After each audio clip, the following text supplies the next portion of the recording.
ഇതിൻ്റെ അകത്ത് വിജയത്തിൻ്റെയോ തോൽവിയുടെയോ ഒന്നും പ്രശ്നമില്ല. ഇതെന്താണെന്ന് വെച്ച് കഴിഞ്ഞാൽ എന്തിനോ വേണ്ടി സർക്കാർ ഇപ്പോഴും എന്നെ വേട്ടയാടുന്നു. എന്നോട് ഇതുവരെ പറഞ്ഞിട്ടില്ല ക്രൈം എന്താണെന്ന്. പ്രത്യേകിച്ച് ഈ തട്ടിപ്പും വെട്ടിപ്പും ഇപ്പോൾ ഈ മാസപ്പടി കേസൊക്കെ വന്നപ്പോഴത്തേക്കും 2 ദിവസം ജയിലിൽ കിടക്കുവാണെങ്കിൽ രക്ഷപ്പെടാമല്ലോ എന്ന് കരുതിയാണ് അത് ചെയ്യുന്നത് ഞാൻ കരുതുന്നു.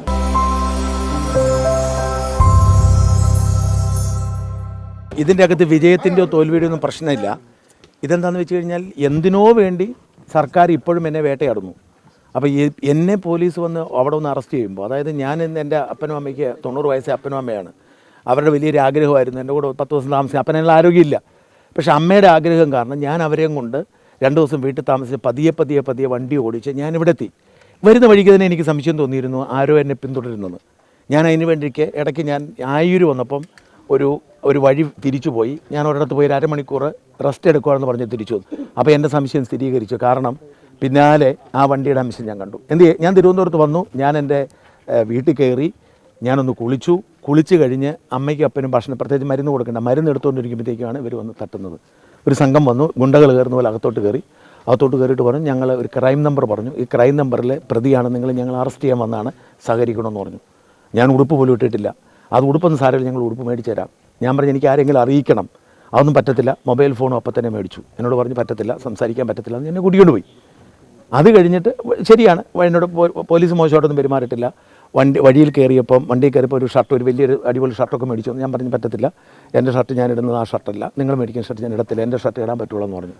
അങ്ങനെയാണ് ഇവിടെ വരുന്നു. പോലീസ് സ്റ്റേഷനിൽ പോയി എന്നോട് ഇതുവരെ പറഞ്ഞിട്ടില്ല ക്രൈം എന്താണെന്ന്. ഞാൻ പോലീസ് സ്റ്റേഷനിൽ ചെന്നു. എന്നോട് പോലീസ് സ്റ്റേഷനൊക്കെ വളരെ മാന്യമായിരുന്നു. ഞാൻ അവിടെ ഇരുന്നു. അവരതിന് ശേഷം എന്നെക്കൊണ്ട് അറസ്റ്റിൻ്റെ എല്ലാം ഒപ്പിടിപ്പിച്ചു. അതിനകത്ത് കുറേ സെക്ഷൻസ്, എനിക്ക് ഇപ്പോഴത്തെ പഴയ സെക്ഷൻ ആയതുകൊണ്ട് എനിക്ക് പഴയത് അറിയത്തില്ല, പുതിയത്. ഇപ്പോൾ എന്തായാലും IT Act 67 ഉണ്ടെന്ന് കണ്ടു. 67 എന്ന് പറയുന്നത് ഈ അശ്ലീല സംപ്രേഷണം. ഞാൻ അങ്ങനെ ഒരു സാധനം ആരെക്കുറിച്ച് നടത്തിയിട്ടില്ല. അപ്പോൾ ആരാണ് പരാതിക്കാരെന്ന് എന്നോട് പറഞ്ഞിട്ടില്ല. എന്താണ് കേസ് എനിക്കറിയത്തില്ല. അതാണ് എൻ്റെ വാസ്തവം. അങ്ങനെ എന്നെ അവിടെ നിന്ന് നേരെ പോലീസ് സ്റ്റേഷനിൽ കൊണ്ടുവന്നു. പോലീസുകാരൊക്കെ വളരെ നല്ല ഭംഗിയായിട്ടാണ്, മര്യാദയ്ക്കാണ് പെരുമാറിയത്. ഭക്ഷണം വേണമെന്ന് ചോദിച്ചു. ഞാൻ പറഞ്ഞു വേണ്ടാന്ന് പറഞ്ഞു. ഞാൻ പിന്നെ ഉടുപ്പിട്ടിട്ടില്ലാത്തതുകൊണ്ട് ഞാൻ നിലത്താണ് ഇരുന്നത്. അതിന് ഉടുപ്പിടാത്ത ആളിന് കസേര ഇരിക്കാനുള്ള യോഗ്യത ഇല്ലെന്ന് തോന്നി ഞാൻ നിലത്താണ് ഇരുന്നത്. അവർ അവിടെ തന്നെ കുറേ നേരം ഇരുന്നു. അത് തിരിച്ചു കൊണ്ടുവന്നപ്പോഴാണ് നിങ്ങൾ കാണുന്നത് ഇവിടെ പോലീസ് സ്റ്റേഷനിൽ വരുമ്പോഴാണ് നിങ്ങൾ കാണുന്നത്. ഈ പരാതിക്കാരിയെ താങ്കൾക്ക് അറിയാമോ? ഇപ്പോഴും ഞാൻ ഇവിടെ നിന്ന് ചോദിച്ചു പരാതിക്കാരിയെക്കുറിച്ച്. എനിക്ക് മനസ്സിലാക്കിയത് ഈ ഷിഹാബ് ഷാ എന്ന് പറയുന്ന ദുബായ് കേന്ദ്രീകരിച്ച് ഒരു വലിയ തട്ടിപ്പ് നടന്ന ഒരാളുണ്ട്. ഇയാൾ ഇപ്പം കേരള പോലീസ് ലുക്കൗട്ട് നോട്ടീസുള്ളതാണ്. ദുബായിൽ അയാൾ ജയിലിലാണിപ്പോൾ. ഇയാൾ എന്തോ ഒരു കെൻസ വെൽനസ് സെൻ്റർ എന്നൊക്കെ പറഞ്ഞുകൊണ്ട് നിരവധി ആളുകൾ തട്ടിപ്പ് നടത്തിയിട്ടുള്ള ആളാണ്. ഇയാൾക്കെതിരെ വാർത്ത. അപ്പോൾ ഇയാളുടെ തട്ടിപ്പിന് കൂട്ടാളിയാണ്, ഇയാളുടെ തട്ടിപ്പ് സ്ഥാപനത്തിൻ്റെ ജനറൽ മാനേജറായ ഒരു സ്ത്രീയാണ്.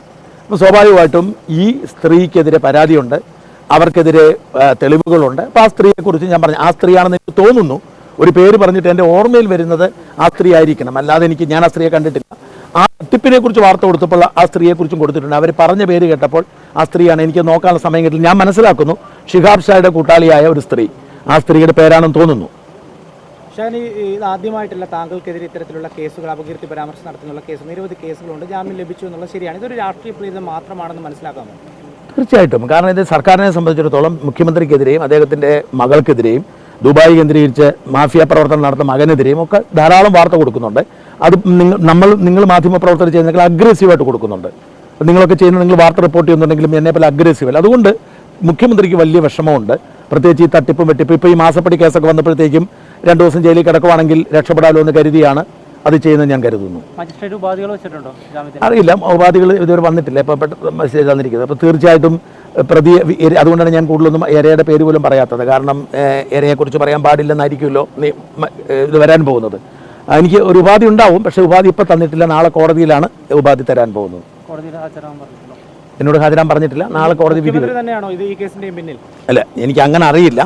പക്ഷേ മുഖ്യമന്ത്രിക്ക് ലഭിച്ച പരാതിയാണ്.